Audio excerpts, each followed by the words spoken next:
All right, we're here at the CCA workbench at the Academy Sports and Outdoors Rigs and Techniques. Yes, sir. With Captain Ridge Murphy. We should be able to talk a little bit about marlins as much as we've seen them.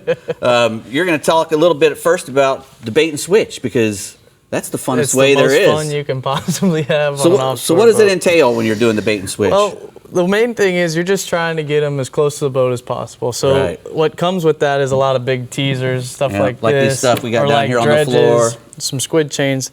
And then the ultimate goal is just get them as mad as possible, and to where you can pull it away from them and then eventually feed either a ballyhoo to them or even a like a mackerel. The big pitch. The nice thing is with the ballyhoo too, you got a backup. Because if you put a little chuggerhead on the top of here and he eats it, a lot of times they're so mad. He'll come back and eat that around, little he head. comes back, you're gonna have to feed him twice as long, but you have a backup, and they will do it with the. Well, the whole idea too. of the bait and switch when it first started was Captain Skip Smith. He was trying to set world records, and he figured out that if he had all the line classes lined up, It'd be a lot more selective. Yeah, when they had a 300-pounder come up, hey, we can pitch him to 20 because we have a lady on board, and that 300-pounder is a 20-pound world record for the lady. And then they figured out, after doing all that for the 8, the 10, and the 12, they figured out, hey, this is fun. Yeah, this is a lot more fun than waiting for a fish to come up and eat one of these lures. Yeah, and there's a lot of other ways you can do it too. You lure fishing. Guys out in the Gulf doing a lot of live bait fishing too. Right. Well, hooks. you've got to be, if you're going to be fishing for marlin, you've got to be good at all three aspects. Absolutely. You got to be good at that bait and switch. You got to be good at live baiting, and you got to be good at pulling lures, because at different times, all those things are the best Effective. thing. Yeah. Like in the Gulf of Mexico, because you don't get many bites. Yeah. You want to go out there and you want to start pulling lures first.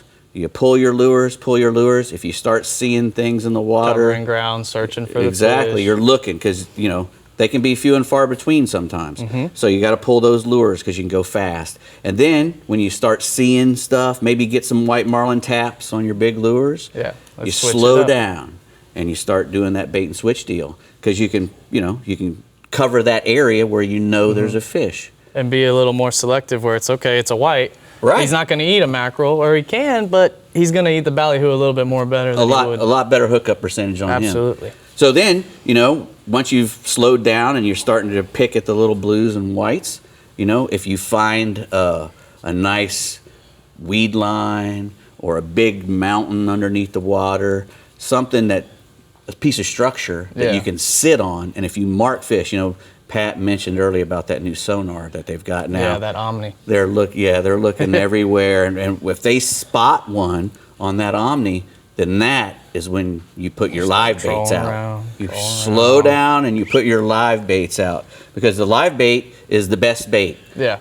Your hookup percentage is way higher than dead baits or lures. If you're fishing with lures, even with the way you got that one rigged there with the nice hook all the way back in the tail, that's how it should be. IGFA legal, your eye has to be in the tail. Even if you have it rigged like that, which is the best way, if you're getting 50% hookup ratio, you're doing pretty good. Yeah. If you get 70%, you're killing it with lures. But 70% is fairly easy when you're using a bait and switch. Absolutely. Because when they are enraged and they come up and eat that bait, completely unglued. The hookup, those little ballyhoos especially, go right down. Yeah. And if you're using the circle hook, it comes in that corner and you're on. There's really no better way to do it. Yeah. I see you got some wind-on leaders out there. Yeah, that's a nice way to kind of gauge how far you want it.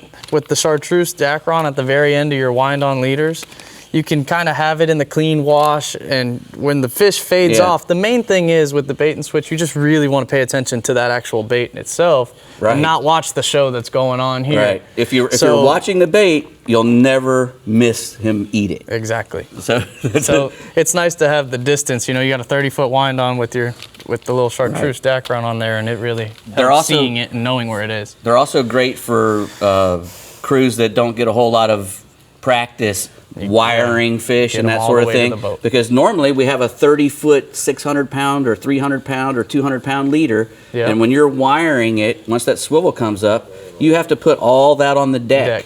Keep your feet down, keep your arms down. But if you've got a wind on, all that leader comes up into the rod, and you Yep. can just sit there and suck him up, and put here a he is. tag or let him go, cut him off and let him go. Absolutely. That's what I'd like to do. Maybe your dad will let us go one day.